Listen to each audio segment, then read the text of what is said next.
आज का प्रातः क्लास है 20/10/68 की वाणी।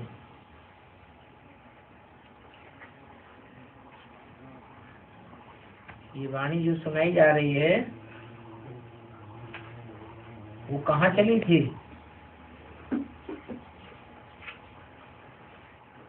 और ये वाणी पहले पहले किसने सुनाई? इस वाणी को कहा जाता है मुरली।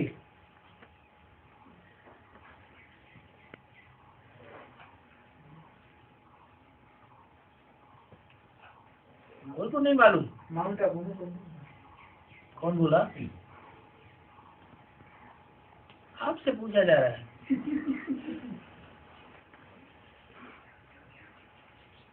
जिनके लिए क्लास हो रहा है उनसे पूछा जा रहा है।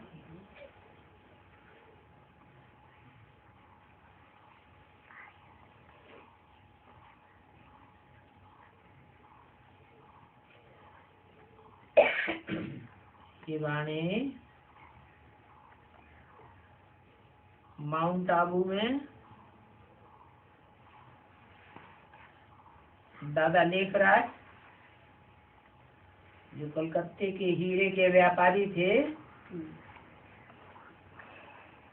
उनके मुख से चलाई गई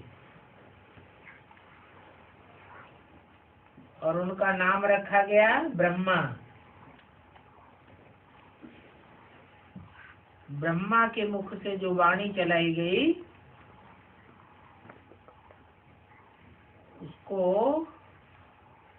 शास्त्र में नाम दिया है वेदवाणी। शास्त्र में लिखा है ब्रह्मा के मुख से वेदवाणी निकली। आज से 5000 वर्ष पहले भी निकली थी और 5000 वर्ष के बाद अभी फिर वही वाणी ब्रह्मा के मुख से किसने सुनाई?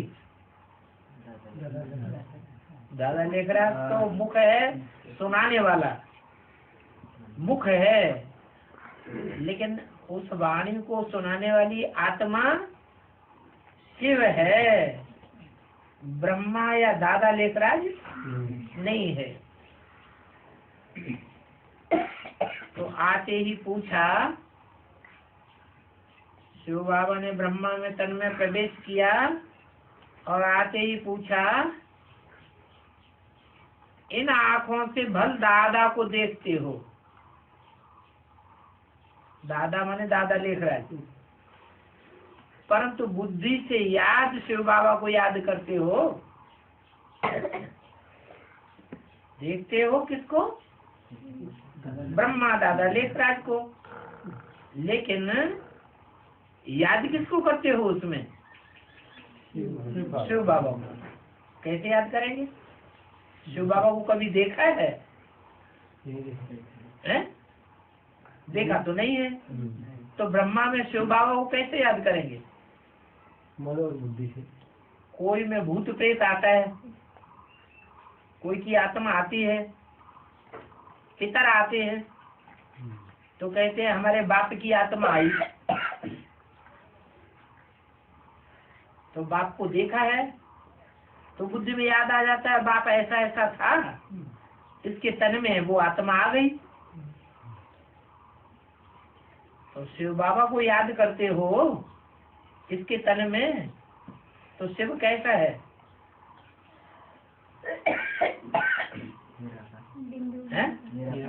निराकार माने निरे आकार हैं, ढेर सारे, एक दो आकार नहीं है। निराकार माने क्या? बिंदु। ठीक है, तो मुझे बिंदु को याद करो। कौन याद करे? तुम बिंदु बिंदु आत्माएं। हम सब कौन है? हैं? आत्मा। कैसा रूप है? बिंदु। कोई कैसे माने कि बिंदु रूप है? देखने में तो आंखें दिखाई पड़ती, बिंदु कहाँ है? बिंदु इतना बड़ा नहीं है जो इन आंखों से दिखाई पड़े। क्या आत्मा इतनी बड़ी नहीं है जो इन आंखों से दिखाई पड़े। जो गीता पढ़ते हैं ना लोग घरों में, उस गीता में भी लिखा हुआ है अणुअणियांश मनुस्मरेति, अणु से भी अनुरूप आत्मा है। वो अणु आत्मा भ्रकुटी के मध्य में जहाँ बिंदी लगाते हैं वो यादगार है बिंदी, वो आत्मा बिंदु है। हमारी सबकी आत्मा बिंदु बिंदु बिंदु भ्रकुटी में बैठी हुई है। वो भ्रकुटी आत्मा अपन को याद करते हुए उस आत्मा का कोई तो बाप होगा, होगा। ये देह का बाप तो है, देह के बाप को देहधारी बाप ने पैदा किया। तो आत्मा का बाप कौन है? आत्मा का बाप भी आत्मा ही जैसा होगा। चींटी का बाप चींटी जैसा, हाथी का बाप हाथी जैसा, सांप का बाप सांप जैसा लंबा। तो बिंदु आत्मा का बाप भी है बिंदु ही होगा। और वो बिंदु बाप सृष्टि पर इसलिए आते हैं कि हम सब जब भूल जाते हैं हम कौन हैं, वो बताने के लिए आते हैं। आज दुनिया में कोई से पूछो तुम कौन हो, तो कोई बता मैं डॉक्टर हूँ, दूसरा बताएगा मैं मास्टर हूँ, मैं इंजीनियर हूँ, मैं किसान हूँ, कोई कहेगा मैं लड़की हूँ, मैं लड़का हूँ, मैं आदमी हूँ, मैं बुढ़ा हूँ। यही तो जवाब देगा। ये कोई नहीं कहेगा मैं आत्मा हूँ।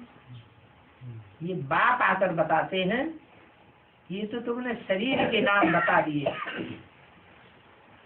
क्या शरीर ने डॉक्टरी की उपाधि ले ली तो तुम डॉक्टर कहने लगे, पढ़ करके इंजीनियरिंग की उपाधि ले ली तो इंजीनियर कहने लगे।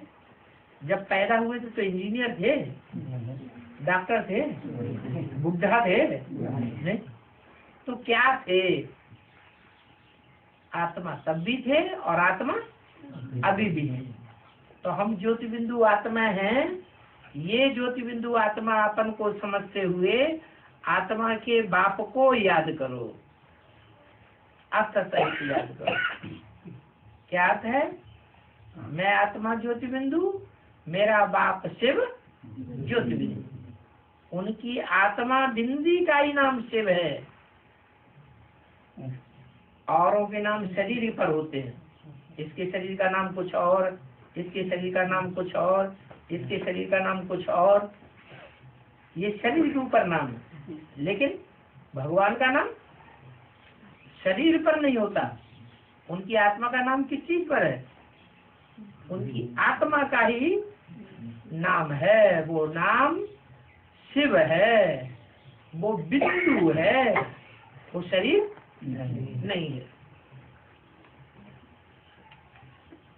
मनमना भव, मध्याजी भव, गीता में अक्षर आया है, उसका अर्थ भी यही है। क्या? मेरे मन में समा जा। मनमना भव अर्थात मेरे मन में समा जा। मेरे मन में क्या है? शिव कहने वाला मेरे मन में समा जा। तो शिव के मन में क्या है? अपना स्वरूप है। उनका अपना स्वरूप क्या है? ज्योति बिंदु। तो तू भी अपने मन में समा जा। जो मेरे मन में है कि मैं आत्मा ज्योति बिंदु, तो तुम्हारे अंदर भी यही बात समा जाए कि मैं आत्मा ज्योति बिंदु। मध्याजी भव, याजी माने यजन करने वाला, कर्म करने वाला। मत माने मेरे, मेरे लिए कर्म करने वाला बन।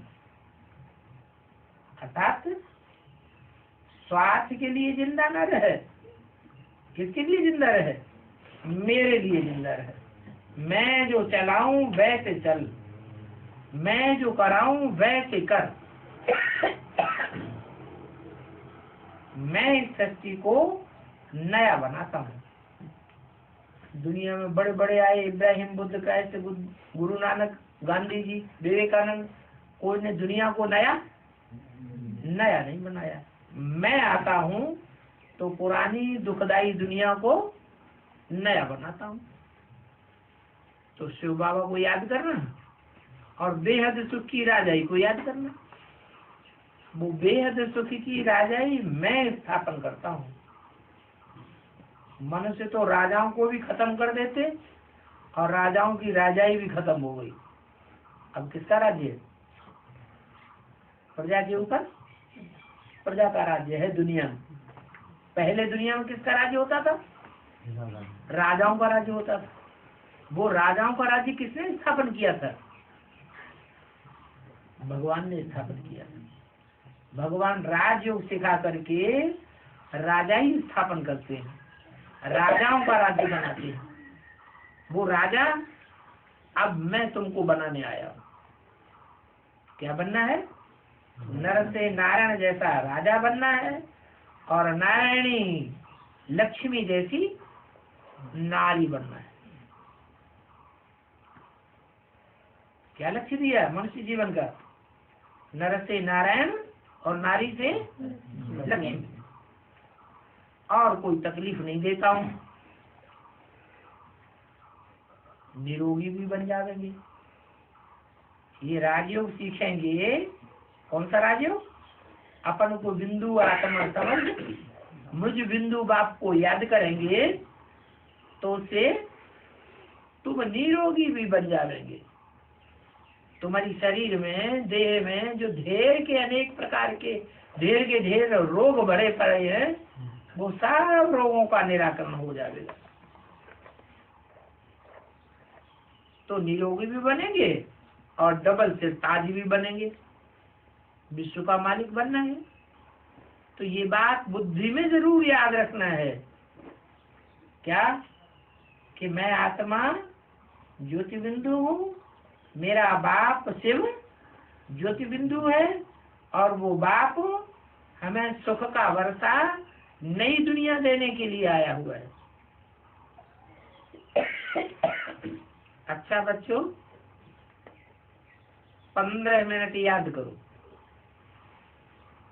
सब याद में बैठ गए। एवर निरोगी बनने के लिए याद करके तुम बच्चे सतो प्रधान बने थे, क्योंकि तुम जब अपनी राजधानी में थे तो सतो प्रधान भी थे और निरोगी भी थे। तुम्हारी काया कंचन थी। कंचन माने सोना। सोने की तरह मूल्यवान तुम्हारी काया थी। उसमें कोई भी प्रकार का कोई डिफेक्ट, कोई बीमारी नहीं थी। तो ऐसा 21 जन्मों के लिए निरोगी बनना है। 8 जन्म सतयुग में और 12 जन्म त्रेता और 1 जन्म में संगम युग में। अगर राजयोग सीखते रहे, निश्चय बुद्धि बने रहे, बीच में टूट नहीं गए, कोई दूसरों की बातों में नहीं आ गए, तो क्या रिजल्ट होगा कि तुम इसी जन्म में निरोगी कंचन काया वाले बन जाओगे। 1 जन्म ये, 8 जन्म सतयुग के, 12 जन्म त्रेता के, टोटल मिला के 21 जन्म तुम निरोगी बन गए। इतनी सहज बातें बतलाता हूँ, कोई दवाई आदि भी करने की बात नहीं है। क्या? पहले तो डॉक्टर नहीं था। है? पहले डॉक्टर ही नहीं था। पहले डॉक्टर थे, वैद्य कहा जाता था। वैद्य कहा। हाँ, पहले किताबें भी थी डॉक्टरी की। हाँ।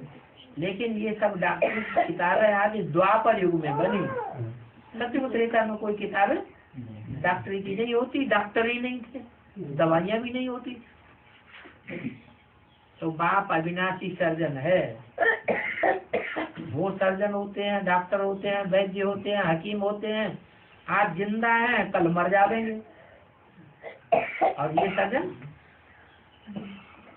ऐसा सर्जन है जो तुमको ऐसी दवाई दे करके जावेंगे कि तुम 21 जन्म कभी भी निरोगी, वो रोगी नहीं पड़ेंगे, रोग आगे आवेगा ही नहीं। कितनी सहज युक्ति बतलाते हैं। सिर्फ कहते हैं अपन को आत्मा समझ, बाप को याद करने से तुम एवर हेल्दी एवर वेल्दी बन जावेंगे।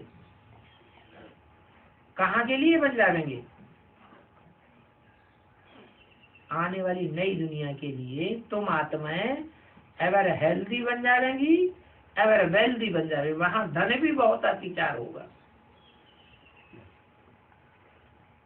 इस संगम युग पर ही तुम अवर पद पाते हो, वहां कोई रोग बीमारी आदि कुछ भी नहीं होगा। तो प्रधान दुनिया होती है ना, सब निरोगी होते हैं, वहां कोई भी आत्मा रोग वाली नहीं होगी।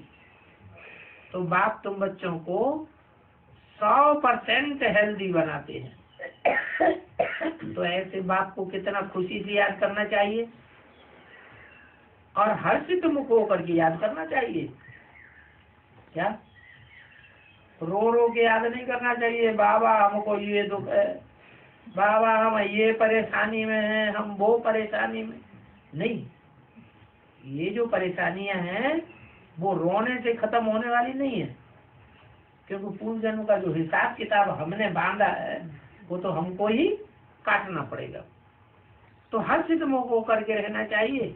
बाप गारंटी देते हैं, मीठे मीठे बच्चों, तुम्हारे जो भी पाप हैं, जिन पापों के कारण तुम इस जन्म में दुखी होते आए हो, वो सारे पाप इस योग से तुम्हारे भस्म हो जाएंगे।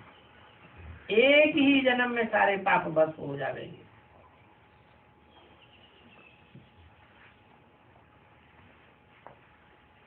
पांच 4 वर्ष पहले भी तुम निरोगी बने थे।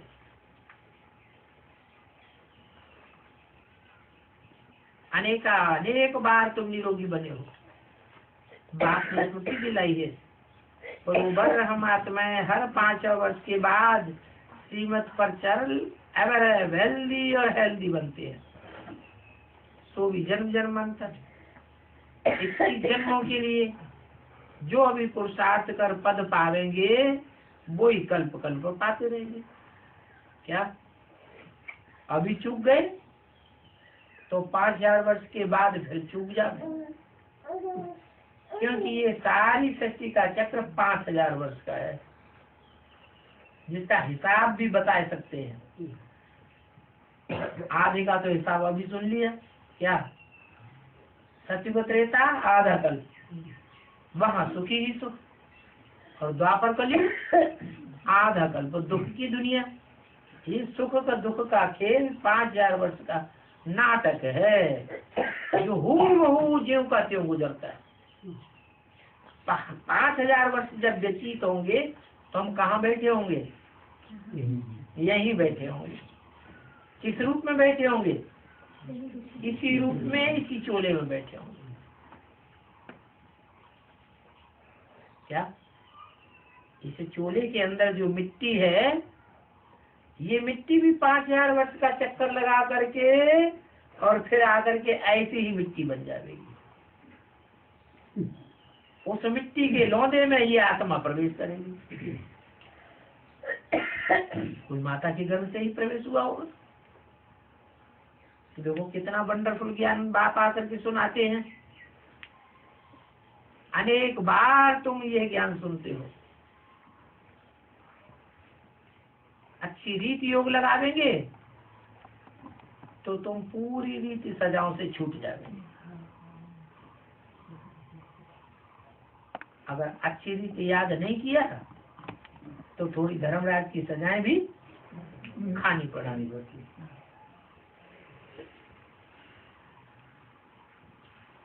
कल्प कल्पांतर फिर सजाएं खाते रहेंगे। अगर अभी पूरा योग नहीं लगाया तो 5000 वर्ष के बाद फिर योग नहीं लगा लेंगे, उसका रिजल्ट होगा फिर सजाएं खावेंगे, फिर 5000 वर्ष के बाद फिर सजाएं खावेंगे। माने हर 5000 वर्ष के बाद ऐसे ही क्रम चलता रहेगा। तो क्या करना चाहिए? मार नहीं खाना चाहिए। मार नहीं खाना चाहिए। अच्छी तरह जो कुछ करना हो तो अभी कर मरो। बाप 1 सेकंड में मुक्ति, जीवन मुक्ति का वर्षा देते।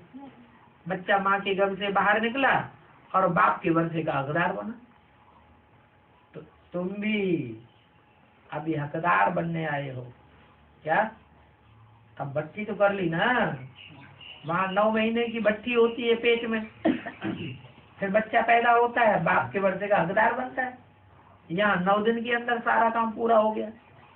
ये वेद की भट्टी है, 9 दिन के अंदर तुमने समझ लिया ये हमारा बाप है और हम इसके बच्चे हैं।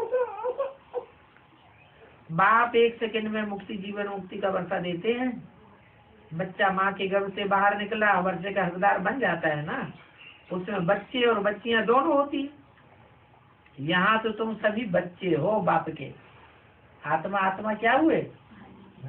आत्मा आत्मा आपस में भाई भाई।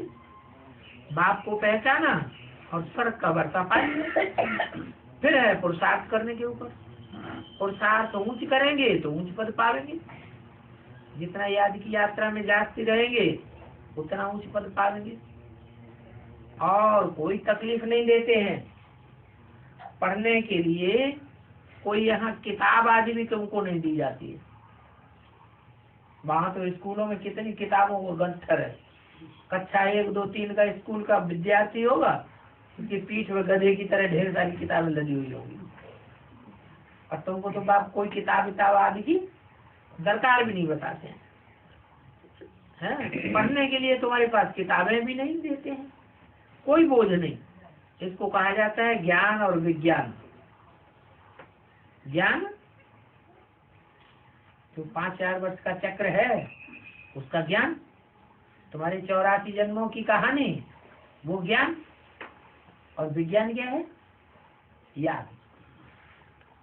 भगवान की जो याद है वो है विज्ञान। वास्तव में सच्चा सच्चा ज्ञान विज्ञान भवन तो ये है। वो तो दिल्ली में उन्होंने ईंटों का बनाया हुआ है, पत्थरों का ज्ञान विज्ञान भवन। वास्तव में उसमें ज्ञान और विज्ञान की कोई बातें नहीं है। वो तो सिर्फ नाम मात्र है। गवर्नमेंट का बनाया हुआ ज्ञान विज्ञान भवन, जहाँ अनेक भाषाओं में लेक्चर होते रहते हैं।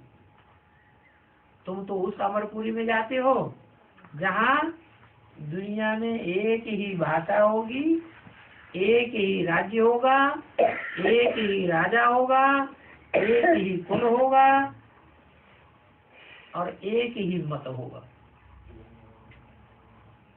तो फिर आपस में झगड़ा होगा?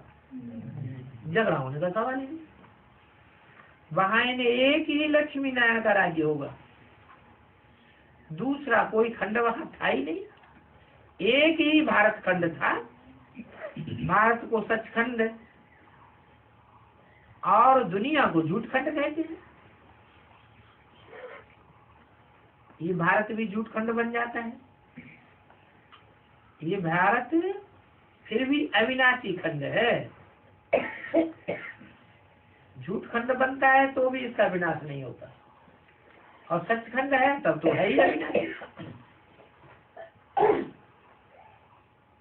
शास्त्रों में दिखाया है कि महाप्रलय हो जाती है, परंतु ऐसी महाप्रलय तो कब होती नहीं है जो भारत खंड ही खत्म हो जाए।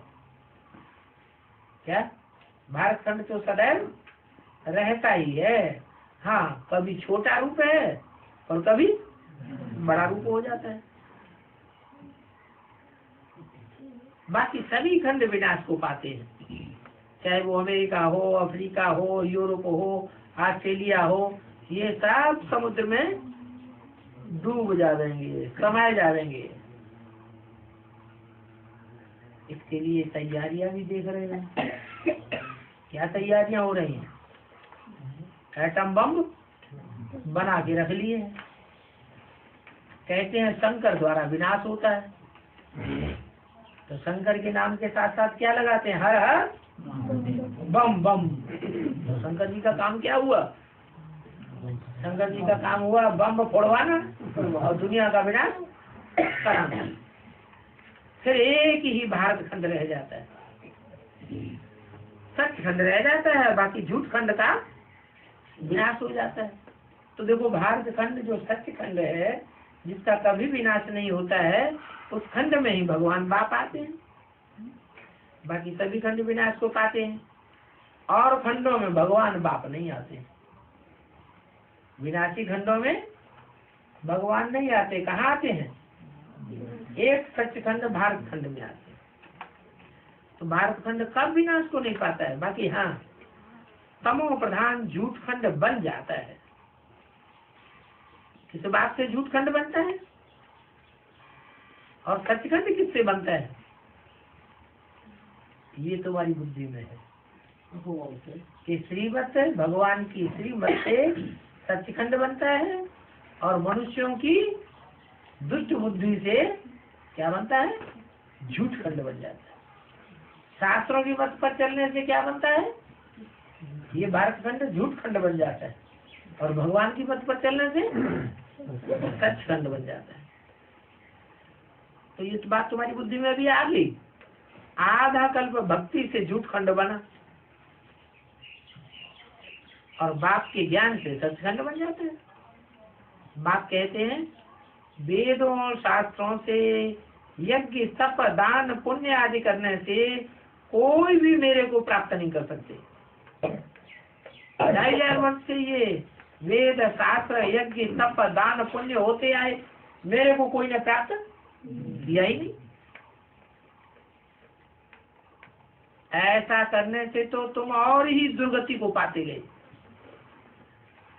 अभी तुम समझ गए हो कि हम तमो प्रधान बन गए, और तमो प्रधान तो बनना ही होता है। दुनिया की हर चीज पहले सतो प्रधान, फिर बाद में रजो, और अंत में तमो प्रधान बनती।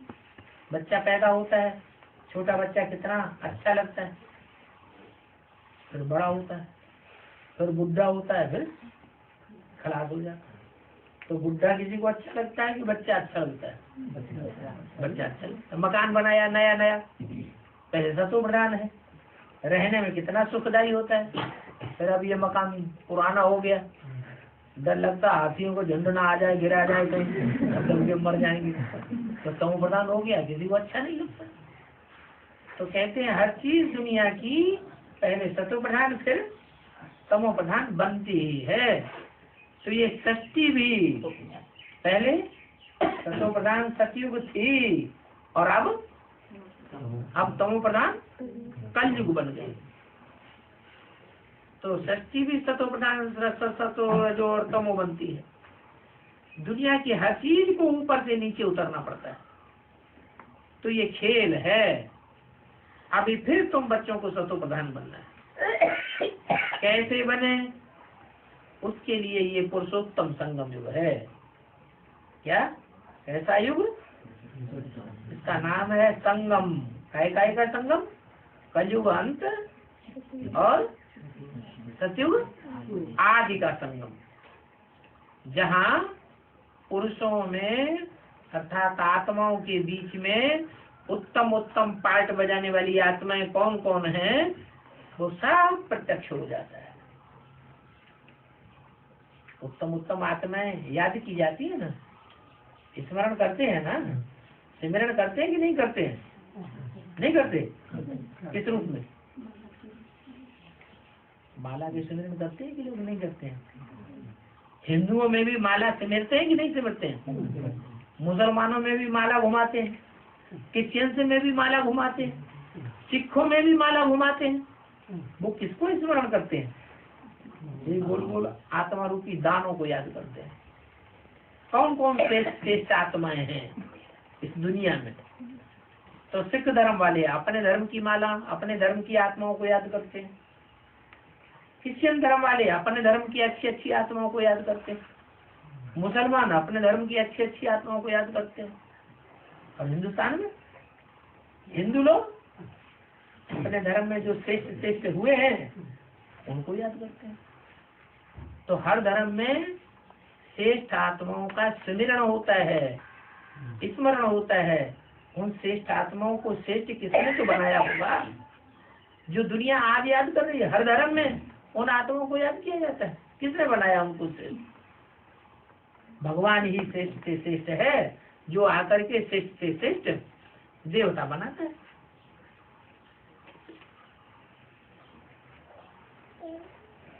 तो देखो दुनिया की हर चीज नीचे उतरती है। अभी तुम संगम में ऊपर नीचे से ऊंच बन रहे हो। उत्तम से उत्तम पुरुष बनेंगे तो उत्तम से उत्तम नारियां भी बनेंगी। क्या कहा? ऐसे नहीं पुरुष ही उत्तम उत्तम बनेंगे तो पुरुषोत्तम ने वो नाम दे दिया, नहीं, नारियां भी उत्तम बनेंगी। वो भी पुरुष हैं, पुरुष माने आत्मा। सब ऊंच पद पालेंगे जो भी पुरुषार्थ करेंगे। फिर इसके लिए पवित्र भी बनना है। क्या जो उत्तम देवताएं थे वो पवित्र थे या अपवित्र थे? पवित्र थे। तब तो उनके मंदिरों में कितनी पवित्रता का ध्यान रखा जाता है। बाप ने समझाया जब तुम पवित्र थे तो तुम विश्व के मालिक थे। अभी तुम अपवित्र हो तो तुम बेगर बन पड़े। पहले डबल सिर ताज थे, तुम्हारा लाइट का ताज भी था और स्थूल ताज रतन जड़ भी था। ये सिर्फ समझाने के लिए दिखाया जाता है। लाइट का ताज, वो लाइट का ताज अर्थात प्योरिटी का ताज काहे की लाइट होती है? पवित्र आत्मा में ज्ञान की लाइट होती। वहाँ कोई ऐसी लाइट दिखाई नहीं पड़ती है। वहाँ सभी पवित्र रहते हैं, इसलिए पवित्रता का ताज दिखाया जाता है। बाकी ऐसी कोई रोशनी कोई बाहर से थोड़ी ही चमकती है। फिर जब वाम मार्ग में देवताएं गिरते हैं तो ये निशानी नहीं रहती है। ये है दाया मार्ग, ये है बाया मार्ग। तो देवताएं वाम मार्ग में गिरते हैं। झाड़ का चित्र देखा ना? झाड़ के चित्र में एक तरफ है दाई ओर के धर्म और दूसरी तरफ है बाई ओर के धर्म। तो पहले पहले जो धर्म आता है द्वापर युग में, वो बाई ओर का धर्म आता है कि दाई ओर का आता है? द्वापर युग जब शुरू होता है तो द्वापर के शुरुआत में ही कौन सा धर्म आता है? दाई ओर वाला आता है कि बाई ओर वाला? बाई ओर वाला इस्लाम धर्म आता है। तो जब वाम मार्ग में तुम जाते हो तो ये लाइट का ताज खत्म हो जाता है। वो इस्लामी आए और उन्होंने अपवित्रता की दुनिया शुरू कर दी। तो पवित्रता का लाइट का ताज देवताओं को नहीं दिखाते हैं। ये निशानी खत्म हो जाती है। बल सन्यासी आदि को लाइट का ताज देते हैं, परंतु वो आर्टिफिशियल दे देते हैं। वास्तव में वो सन्यासी आदि भी तो मूत्र से पैदा होते हैं या पवित्रता से पैदा होते हैं? उनकी भी पैदाइश अपवित्रता से होती है। देवताएं हैं सर्वोत्तम पवित्र। बाप कहते हैं तुमको अभी यह देवता ही बनने का है। ये तुम्हारी अहम ऑब्जेक्ट है जिसकी कथा घर घर में सुनाई जाती है। किसकी? सत्यनारायण की कथा। ये तुम्हारी जिंदगी का अहम ऑब्जेक्ट है। सभी तो नर से नारायण नहीं बन सकेंगे। हाँ, नंबरवार देवता बनेंगे। भक्ति मार्ग की बातें ही अलग। वो भक्ति मार्ग की बातें हैं रात लाने वाली, अज्ञान अंधेरा फैला देती है। और ये है ज्ञान दिन में लाने की बात।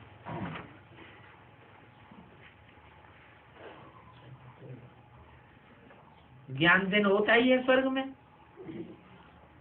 20:68 की वाणी का दूसरा पेज। उस स्वर्ग को कहा जाता है गोल्डन एज। कैसी दुनिया? स्वर्ण की दुनिया। फिर त्रेता में होगी चांदी की दुनिया। फिर द्वापर में तांबे की दुनिया। और कलयुग में काहे के बर्तन मिलते हैं? लोहे के बर्तन। तो लोहे की दुनिया हो गई। अभी आयरन एज दुनिया है, लोहे की दुनिया है। आत्मा आयरन एज बनती है तो सब कुछ आयरन का ही मिलता है। हर चीज लोहे की मिलती है। जेवर भी आयरन एज बन जाते हैं। ऐसा पसंद तो आजकल जो जेवर पहन रहे हैं वो भी स्टील के बने बनाए, आयरन के बने हुए जेवर।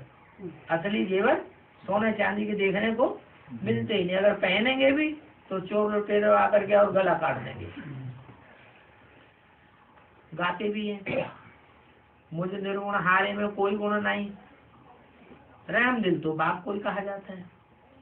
बाप ही नॉलेजफुल है, वो ही ब्लिसफुल है, प्योरिटी में भी फुल है, उनको कहा जाता है एवर प्योर। वो इस दुनिया में अपवित्र दुनिया में आते हैं, अपवित्र तन में आते हैं तो भी, अपवित्र देश में आते हैं तो भी पवित्र बन करके रहते हैं या अपवित्र बनते हैं तो भी वो एवर प्योर बाप शिव पवित्र ही बन करके रहता है।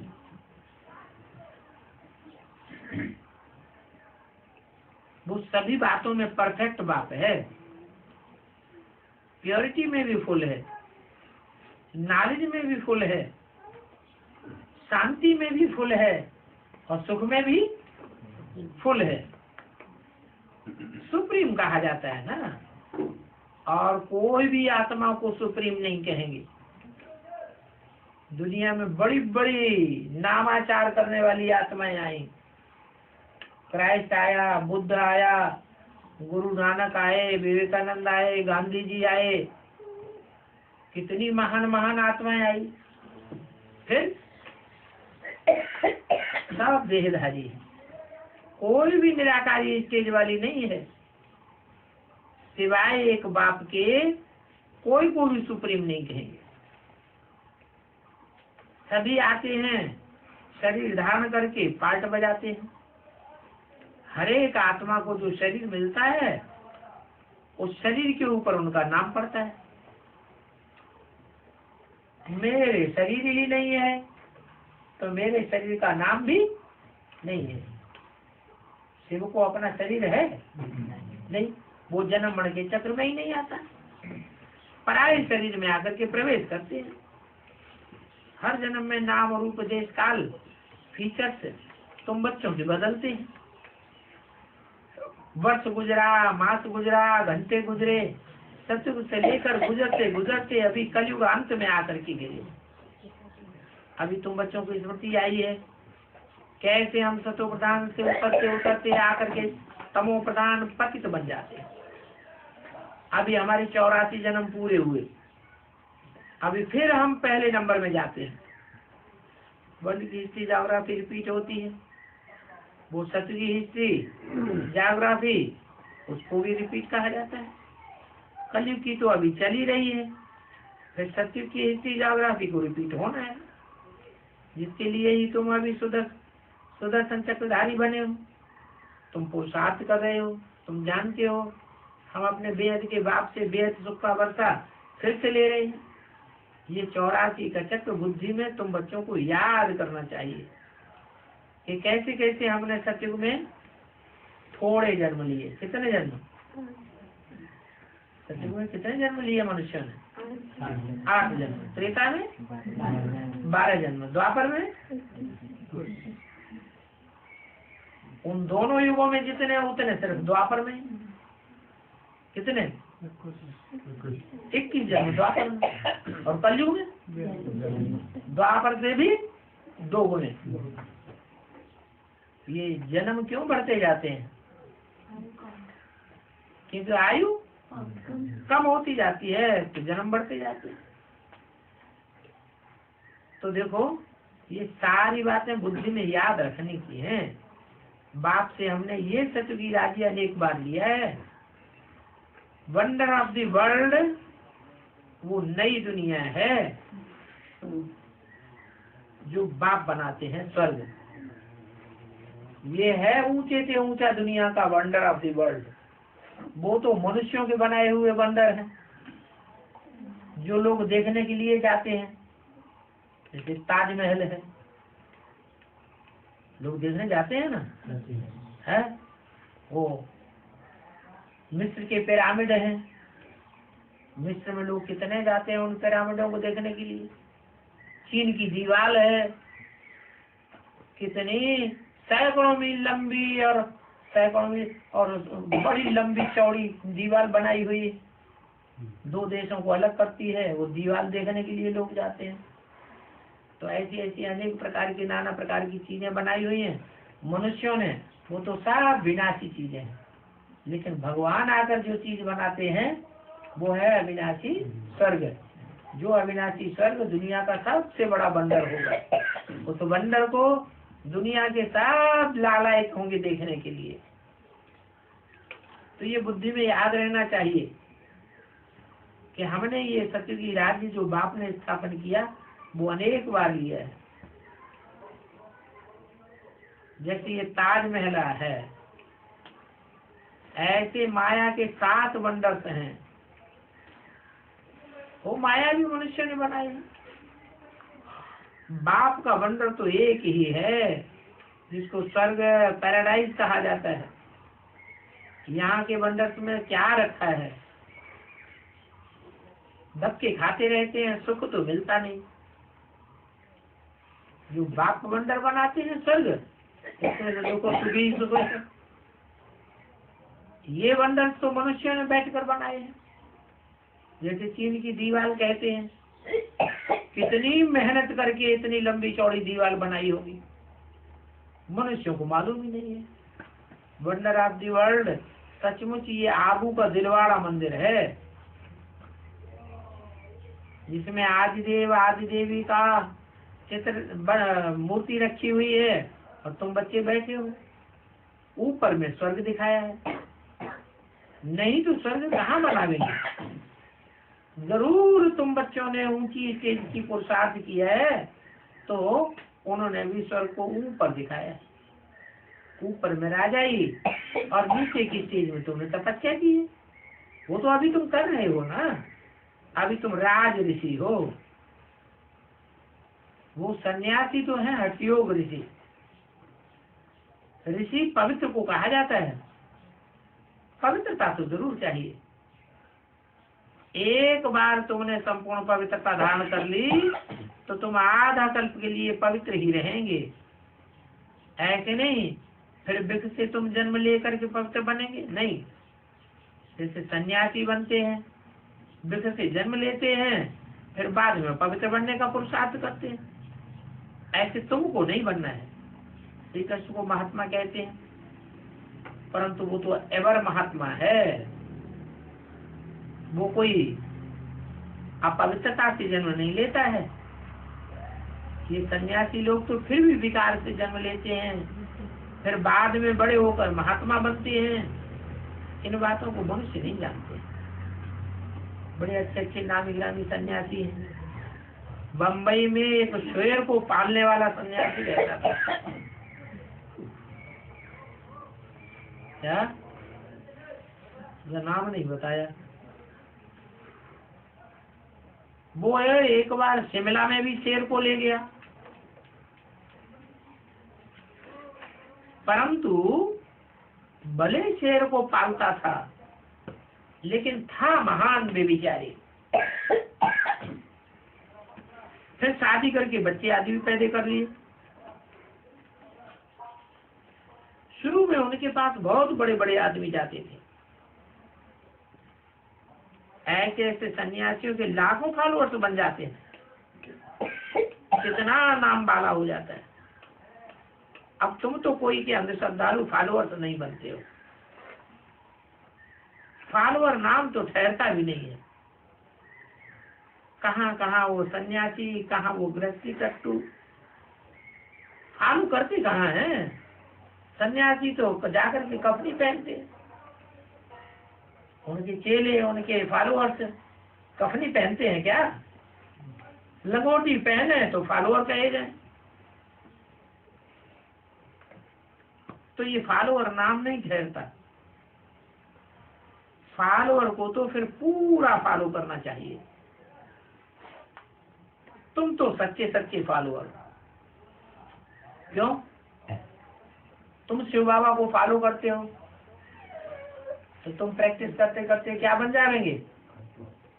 शिव बाबा बिंदु आत्मा। तो तुम भी अंत में क्या बन जाएंगे? ये शरीर छोड़कर बिंदु आत्मा बन जाएंगे। इस शरीर को अपनी स्वेच्छा से छोड़ देंगे। क्या वो सन्यासी भी ऐसे होते हैं? कोई कोई जो स्वेच्छा से बैठे बैठा शरीर छोड़ देते हैं। तुम भी ऐसे सन्यासी बेहद के बनते हो जो अपनी स्वेच्छा से शरीर छोड़ेंगे। मौत तुमको जबरियन नहीं ले जाएगी। तो तुम पवित्र भी बनते हो, तो तुमको शिव बाबा को फॉलो करना है।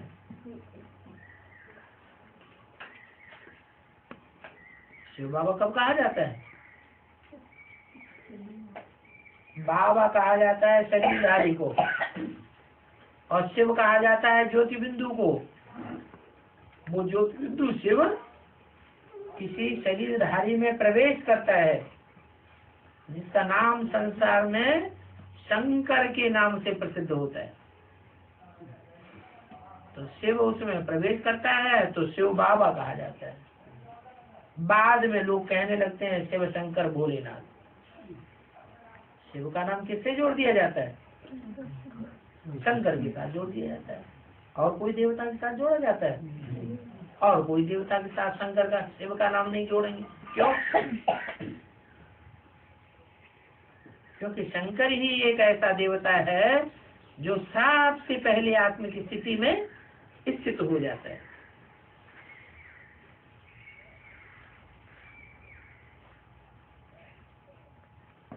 तो देखो, तुमको तो शिव बाबा को फॉलो करना है। शिव की बारात होती है ना, शिव की बारात माने शिव बाबा की सेना है। और शिव बाबा की कितनी बारात है बताओ? शिव जब वापस परमधाम अपने घर जावेंगे तो उनके पीछे पीछे कितनी बारात जावेगी? कितने मनुष्यों की बारात होगी? मनुष्यों की होगी या आत्माओं की बारात होगी? हैं? आत्माओं की बारात होगी। कितनी आत्माएं जावेंगी? शिव को फॉलो करने वाली कितनी आत्माएं होंगी? 4.5 लाख आत्माएं होंगी। बस 4.5 लाख तो आत्माएं होंगी। लेकिन और भी ऐसी आत्माएं होंगी जो सजा खा करके आत्माएं बनी। क्या? बहुत बहुत सजाएं खाती हैं, तब उनका सूक्ष्म शरीर छूटता है। नहीं तो देहभान छूटता ही नहीं। तो ये 500 450 करोड़ की बाप की बारात है, ये शंकर की बारात नहीं है, शिव की बारात है। क्यों? शंकर की बारात क्यों नहीं कह सकते हैं? अब नहीं कोई नया पुराना जवाब दे रहा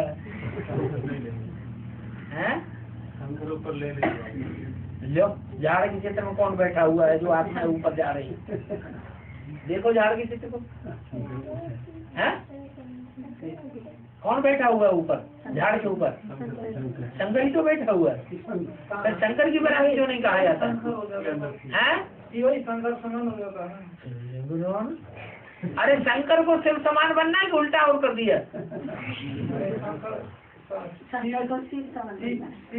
शिव है निराकार, और वो आके शंकर समान बनेगा। शंकर तो विष पीता है। शंकर समान बनाता है ना, बाप बनाता है ना उसको। नहीं, बाप तो बनाता है किसी को, बाप सबको बना दे ना। वो अगर बनाता है तो सबको बना दे। सब तो बनते नहीं, बनते तो नंबरवार पुरुषार्थ के अनुसार है ना। तो अव्वल नंबर का पुरुषार्थ करने वाला है शंकर। वो शंकर क्या पुरुषार्थ करता है? साकारी से आकारी और आकारी से निराकारी बन जाता है। इसलिए अव्यक्तवाणी में बोला बाप साकार से आकारी बना, आकारी से निराकारी, फिर साकार बनेगा। तो शिव की बारात है, वो बारात बिंदु बिंदु आत्माओं की बारात है या देहधारियों की बारात है? बिंदु बिंदु आत्माओं की बारात है। इसलिए शंकर की बारात नहीं कह सकते हैं। शंकर तो मूर्तियां मिलती हैं, तो जरूर मूर्ति साकार की होगी या निराकार की? मूर्ति साकार की होती है, तो उसकी बारात कैसे कहेंगे? आत्मा तो सब बिंदु बिंदु बन करके जाती है ऊपर, शिव की बारात है। शंकर तो वास्तव में होता ही नहीं। परमधाम में जब आत्माएं जाएंगी तो वहाँ शंकर होगा क्या? शंकर तो होता ही नहीं। ये भक्ति मार्ग में आने के ढेर चित्र बनाए। ये चित्र कहाँ की यादगार है? संगम की यादगार। संगम युग में जो चित्रों के रूप, चैतन्य चित्रों के द्वारा जो पाठ बजाया है, उसकी यादगार वो नाम रूप दे दिए। अभी सूंड वाला गणेश ऐसा कोई हो सकता है क्या? है ऐसा कोई देवता हो सकता है जो सूंड वाला हो? है जानवर तो हो सकते हैं, लेकिन देवता तो सूंड वाला तो होता नहीं है। तो फिर वास्तव में सूंड क्यों दे दिए? कोई पुरुषार्थी जीवन में कोई देह अभिमानी हुआ है जिसकी नाक पे गुस्सा रखा रहता हो, तो नाक लंबी दिखाई गई है। जिनकी नाक लंबी है, मान मर्तबा बहुत चाहते हैं, छोटी छोटी बातों में नाराज हो जाते हैं, तो उनको गणेश के रूप में दिखा दिया।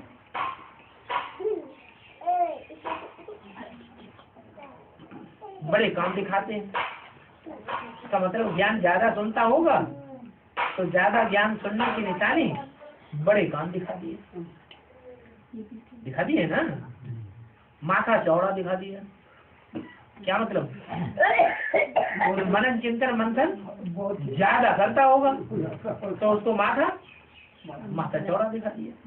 पेट बहुत बड़ा दिखा दिया, इसका मतलब बुद्धि रूपी पेट उसका विशाल होगा, तो पेट भी बड़ा दिखा दिया।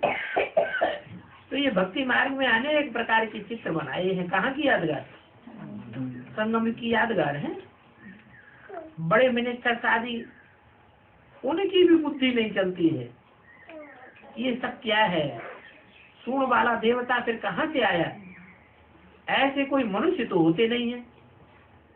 अगर कोई सूंड वाला मनुष्य हो तो उसका बाप भी मनुष्य सूंड वाला होगा, बच्चा भी सूंड वाला पैदा होगा। तो हनुमान बंदर को कितना पूजते हैं देखो। आगे तुमको ये समझ नहीं थी, अभी बाप ने तुमको कितनी समझ दी है कि कोई भी देवता कोई पूछड़ी वाला थोड़ा ही होता है। बाप तुमको क्या से क्या बनाते हैं। पहले तो गुरु आदि लोग जो सुनाते थे, वो गुरुओं की बात पर सत्यवचन महाराज करते रहते थे। अभी तुम इन बातों को नहीं मानेंगे, तुम समझते हो ऐसे तो हो ही नहीं सकता। भक्ति मार्ग में क्या क्या करते रहते हैं, कितना बेस्ट ऑफ टाइम करते हैं। लौकिक बाप भी बच्चों को धन देता है, तो कोई कपूत बच्चे बन जाते हैं तो झट धन उड़ा देते हैं। वो है हद के कपूत, यहाँ फिर हैं बेहद के कपूत। बाप इतना ज्ञान धन देते हैं और ज्ञान धन को यूं ही भिखारी दुनिया में मौज उड़ा करके खत्म कर देते हैं। अभी बेहद का बाप तुम बच्चों को कितना धन देते हैं। कहते हैं बच्चे मीठे मीठे, आज से 5-4 वर्ष पहले तुमको विश्व की बादशाह ही दी थी, कितने हीरे जवाहरात दिए थे। तुम्हारे शास्त्रों में भी है, सागर से देवताएं निकले तो रत्नों की थालियां भर भर कर देते थे। रामायण में क्या आया है? रामायण में दिखाया है ना कि राम जब रावण को युद्ध करने के लिए चले, सागर पार करने के लिए, तो उन्होंने सागर का आवाहन किया है, और सागर नहीं आया तो उन्होंने बाण लेकर के उसको सुखा देने की युक्ति निकाली कि बाण नहीं आएगा तो सुखा देंगे। जैसे ही उन्होंने बाण उठाया वैसे ही सागर प्रत्यक्ष हो गया, रत्नों की थालियां भर भर के आ गया। तो वास्तव में अभी तुम ज्ञान सागर से झोली भरते हो। ये ज्ञान रत्न जिससे तुम झोली भर रहे हो, इन ज्ञान रत्नों से जो जितनी झोली भरेगा उतनी ही बाप को याद भी करेगा। कोई बच्चे बाप को याद नहीं करते, सारा ज्ञान उनकी बुद्धि में से बह जाता है, धारणा फिर होती नहीं। बाप कहते हैं इस ज्ञान की बातों को धारण भी करना है। 20:67 की वाणी का तीसरा पीस। सत्ययुग में तुम कितने साहूकार थे, विश्व के मालिक थे, अथाह धन था, कितने हीरे जवाहरात थे। भक्ति मार्ग में ही सोमनाथ के मंदिर को कितना सजाया। सोमनाथ का मंदिर कब बना? द्वापर के आदि में बना। तो जो द्वापर का आदि का मंदिर था वो ही कितना सजा सजाया, और कितना अतिचार धन था जो विदेशियों ने कितनी बार आक्रमण किया? 70 बार आक्रमण करके, और ईंटों में, गाड़ियों में, घोड़ों में, खच्चरों में भर भर के ले गए। इतना अतिचार धन था। तो सतयुग में कितना अथाह धन होगा, जरा सोचो। बाप कहते हैं इतना सभी अथाह धन तुमने कहाँ गंवाई दिया। भक्ति मार्ग में सारा धन तुमने व्यस्त कर दिया। मंदिर बनाकर, दान पुण्य करके, कितना मुसलमान लूट ले गए, कितना क्रिश्चियन लूट ले गए। भक्ति मार्ग में तुम तो धक्का खाते खाते, धन गवाते गवाते एकदम खाली हो गए। तो देखो, विदेशियों ने आकर के तुमको कंगाल बना दिया द्वापर युग से, और मैं आकर के तुमको साहूकार बनाता हूँ। कहते हैं ये भारत सोने की चिड़िया थी। कैसी चिड़िया? सोने की चिड़िया, जो कोई के हाथ में नहीं आती थी, कोई उसको हाथ नहीं लगा सकता था। और आज तो विदेशियों ने इसको अपनी मुट्ठी में कर लिया। अभी बाप आकर तुमको सॉल्वेंट बना रहे हैं। भारत 100% सॉल्वेंट, फिर अभी 100% इंसॉल्वेंट खोखला बन गया है। अभी देखो भीख मांग रहे हैं। कौन भीख मांग रहे हैं? भारतीय नेता है, विदेशों में भीख नहीं मांगते पैसे की, हैं? सहायता मांगते, तब तो सड़कें वड़कें बन रही है, बिना भीख मांगे कहीं है। इतना धन आ रहा है। चित्र में भी तुमने दिखाया है, इसमें डरने की कोई बात नहीं। भारत बेगर तो बरोबर है। तुम बच्चों की ये स्मृति आई है, हम विश्व के मालिक थे, बड़े साहूकार थे। अभी देखो भारत क्या बन गया। धन बिगड़ तो सुख होता ही नहीं है। वेद का बाप, ज्ञान का सागर, तुम बच्चों को अविनाशी ज्ञान रत्नों का खजाना देते हैं। तो यहाँ बैठे बाप को भी याद करो, और अपनी यहाँ स्थापन होने वाली नई राजधानी को भी याद करो कि तुम कितने साहूकार थे। हर एक चीज तुम्हारी राजधानी में नई थी। हीरे जवाहरातों की खानियां भरपूर थी। 5 तत्व भी वहां से तो प्रदान होने के कारण तुम्हारे आर्डर में रहते थे। अभी तो क्या हाल है, कहीं खूब बरसात होती है, कहीं बरसात का नाम निशान नहीं है। कहीं इतनी गर्मी पड़ती है कि लोग मरने लगते हैं लू से, कहीं इतनी सर्दी पड़ती है कि सर्दी में ठिठुर के मर जाते हैं। तो 5 तत्व वहां तुम्हारे आर्डर में रहेंगे। 5 तत्वों की ताकत नहीं है पृथ्वी, जलवायु, अग्नि, आकाश की, जो तुम्हारी इच्छा के बगैर हरकत कर सके। प्रकृति दास ही बन जाती है। कब बेकायदे गर्मी, बेकायदे बरसात हो ही नहीं सकेगी। नदियों की उथल पुथल भी वहां नहीं होगी। बेकायदे काम कोई भी होता नहीं। दुख की वहां रिंचक भी बात नहीं होगी। वहां थोड़ी अगरबत्तियों आदि की दरकार होगी। जो माहौल खराब हो जाए, दुर्गंध युक्त हो जाए, तो तुम्हें अगरबत्ती लगानी पड़े। वहां तो नेचुरल खुशबुएं रहती है। बदबू वाली कोई चीज नई दुनिया में नहीं होती। वहां नई दुनिया में तुम ये लकड़ियां आदि, घास फूस आदि थोड़े ही जलाते हैं जो धुआं हो जाए। क्या कहा? है? लकड़ी जलाने की जरूरत ही नहीं, आग की जरूरत ही नहीं होगी। क्या? वहाँ आग ही नहीं होगी। आग तो इस दुनिया में है, वहाँ तो नाम ही है स्वर्ग, हेवन। अभी तुम पढ़ रहे हो हेवन में जाने के लिए। जैसे अलिफ बे पढ़ाते हैं, नीचे धरती पर बैठ पढ़ाते हैं ना, तो बाप भी देखो तुमको कैसे बैठ पढ़ाते हैं। अच्छा, ओम शांति।